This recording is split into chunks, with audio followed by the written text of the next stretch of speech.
KS Prasad గారు ABN ఇంటర్వ్యూలో మనం చూసాం, సీనియర్ ఐఏఎస్ ప్రవీణ్ ప్రకాష్. ఆ ఇంటర్వ్యూ సారాంశం ఏంటి? రెండవది ఎల్వి సుబ్రహ్మణ్యానికి ఈయనకి ఏమన్నా మధ్యలో క్లాట్స్ ఉన్నాయా, లేదు ఎల్వి సుబ్రహ్మణ్యానికి జగన్కి బ్లాక్స్ ఉన్నట్టుగా ఆయన బయటకు వచ్చి మాట్లాడటం తీరు చూసాం మనము ఎల్వి సుబ్రహ్మణ్యం. సో దాన్ని బేస్ చేసుకొని ఏమైనా క్లారిటీ తీసుకున్నారా, లేకపోతే ప్రవీణ్ ప్రకాష్కి ఆయనకు ఉందా? ఓవరాల్గా ఇంటర్వ్యూ సారాంశం ఏంటి?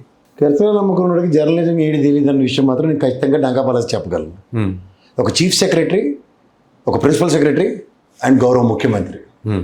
అడ్మినిస్ట్రేషన్ పరంగా చీఫ్ సెక్రటరీకి ఒక డిస్క్రిప్షన్స్ ఉంటాయి, we're not contradicting it. But ప్రజాస్వామ్యంలో ప్రజలు ప్రతిష్ఠించుకున్న ముఖ్యమంత్రికి ఉన్న డిస్క్రిప్షన్ ముందు చీఫ్ సెక్రటరీ జుజుబీ అన్న విషయం గ్రహించుకోగలిగితే చాలు. 5 years tenure. రెండోది మీకు ఒక మాట చెప్తారు, ఇది తెలివితేటలు ఎలాగో లేవు కాబట్టి చెప్పి ఒక పనికి మాలిన ఎగ్జాంపుల్స్ చెప్తున్నా. ఒక ప్రిన్సిపల్ సెక్రటరీ కారు తీసుకుని వెళ్ళిపోతుంటే డ్రైవర్ని తీసేసే డిస్క్రిప్షన్ చీఫ్ సెక్రటరీకి ఉందంటే, అదే ప్రిన్సిపల్ సెక్రటరీ వేరే కార్లో వెళ్ళే డిస్క్రిప్షన్ కూడా ఉంటుంది. అంటే ఒక చీఫ్ సెక్రటరీ ప్రిన్సిపల్ సెక్రటరీని ఉద్యోగం తీయలేని విషయం గ్రహించగలిగితే, ఎవడు ఫంక్షనింగ్లో ఆడు పని చేసుకోగలిగితే, అండ్ ఒక విజన్తో ఒక ముఖ్యమంత్రి పనిచేస్తున్న దగ్గర చీఫ్ సెక్రటరీ ఏమైనా పాబంధకాలు క్రియేట్ చేస్తే పక్కెళ్ళి ఆడుకోనే చెప్పే సామర్థ్యం గౌరవ ముఖ్యమంత్రికి ఉంటుందన్న విషయం కెరసన నమ్ముకున్నాడు ప్రాథమిక అవగాహన వస్తే. పీవీనరసింహ టైంలో ముఖ్యమంత్రి ఉన్నప్పుడే ఎగ్జాంపుల్ చెప్పారు. ఏదైనా అవునండి సార్, నేను ఒకే ఒక విషయం చెప్తాను. ముందు ప్రాథమిక అవగాహన ఉన్నవాడికి ఏదైనా మనం చెప్పచ్చు. ఒక జర్నలిస్ట్ అనుకోండి, వాడికి చెప్పచ్చు. జర్నలిజం అంటే తెలియనివాడికి, ఒక ప్రొఫెషనలిజం అంటే తెలియనివాడికి, ఒక ప్రొఫెషనల్స్ అయిన ఐఏఎస్ని ఐపీఎస్ని అండ్ ప్రిన్సిపల్ సెక్రటరీలు చీఫ్ సెక్రటరీలు చేసే అంత ఇదన్న దగ్గర నీ పర్సనల్ ఎజెండా మాకు రుద్దేద్దాం అనుకున్నప్పుడు, ఒక గౌరవ మాజీ ముఖ్యమంత్రికి హిందీ రాదా అంటారే, నావబుల్ పెట్టిన కాలేజీలో నావబుల్ చదివిన హెచ్బిఎస్లో చదివినోడికి, హైదరాబాద్లో ఉన్నోడికి హిందీ రాదంటే వచ్చి చెప్పారు కదా ప్రవీణ్ ప్రకాష్. ఎవరు చెప్పరండి, ఎవరికైనా తెలుస్తుంది. నాకు తెలుగు రాదు అన్న దగ్గర ప్రవీణ్ ప్రకాష్ గారు తెలుగు మాట్లాడుతున్నప్పుడు నిజంగా భాష మీద పట్టున్నాడు ఇంకోటి ఎవడనైతే ఇప్పటికి మరతకాజలు గుట్టలు చింపి చేతికి ఇచ్చాడు ఆయన ఇంటర్వ్యూలో. తెలుసు తెలీదు కానీ పశ్చాత్తాపాన్ని మించింది లేదు. తెలుసో తెలియకుండా, మూడో కంటికి తెలియకుండా, అంటే ఉదాహరణకి తెలుగుదేశానికి, జనసేనకి, బీజేపీకి అనుమానం రాకుండా స్కిన్ స్కేవింగ్ కార్యక్రమం రక్తి కట్టించేస్తాడు మనోడు, ఎవ్వడికి అనుమానం రాకుండా. తెలియకుండా జగన్మోహన్ రెడ్డికి ప్రతి విషయంలో క్లీన్ చిట్ ఇప్పిస్తున్నాడు.